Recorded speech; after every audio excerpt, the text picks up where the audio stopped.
But without your virtues, without the Lord Jesus Christ, you're cursed. And you don't have any options. None. You don't have the Pope.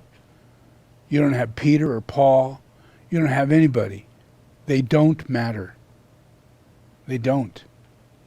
The only one that matters is the original Creator who put us in this situation.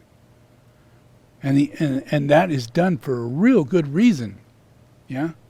Because you can be in the consciousness of the ashram. You can be in the consciousness of the ashram. So that's what this invokes. I invoke the power, the love, the wisdom.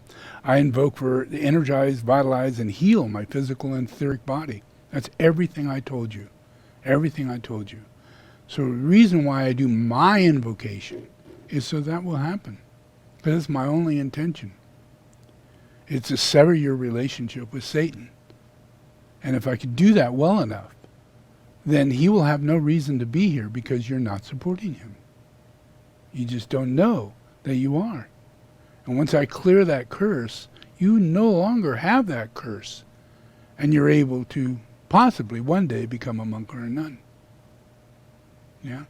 And a lot of times it's extended Sangha for many, many lives. But at least you're an extended Sangha. At least you have a pyramid. At least you're listening to the pujas. Yeah? But it's going to lead you to the Sangha. It's a matter of purification. And it's a matter of time. You can't rush it, because you'll suffer while you're in it, because you're rushing it. Everybody has free will, and don't take advantage of free will. That's why I don't put out, emails and say, join the Sangha. Are you ready now?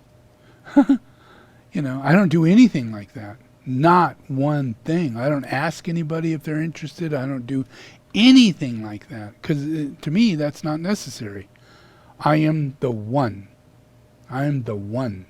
And when it's time, you'll come to me.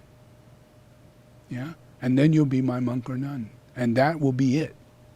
You will always be a monk or nun. You will always be an angel. And you'll wake up every morning knowing that you're a monk or nun of Jesus. Yeah, and that I don't change, I only get more Jesus. It becomes overwhelming after a while, because the who I am is extreme. My presence is extreme. How I look is extreme. It's full light in my cells. My eyes have light. My earlobes have light. My hair has light. I permeate this room. I'm not normal. So that energy is what you get in this ashram. And this is my ashram, just like the little place of Glastonbury is mine too. And that's where my ashram fell. Yeah? That's when the witch came to that place, brought Satan, the father, to that place, and took it over as Lilith, and bequeathed death to the world from that place. And that's way before it was ever called Glastonbury or England or anything like that.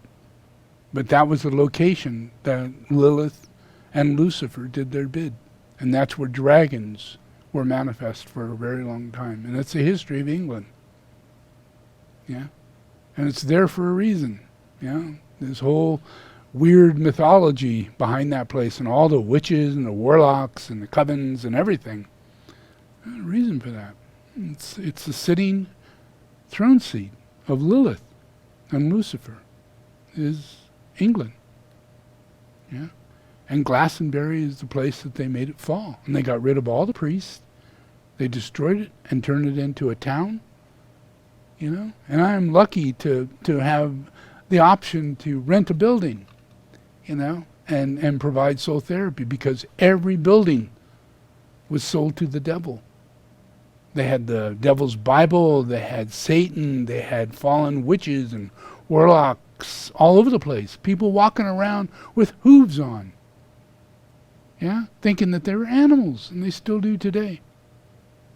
That's what happens with Lilith and with Satan. They make you go in an opposite spiral, and you enter the animal kingdom, and you have to become vegetarian. You have to. Because you can't eat your own kind. Trippy, huh? Yeah. When people see themselves as the animal and not the angel, but they're under the delusion that they're a god, a demigod, which is an animal. If you look at Satan, he's half goat, half man. You know, look at Lilith, she's a fucking snake. You know, so this is not good. It's not good. It's our counter-evolutionary reality. It's an alternative reality to us, all of us.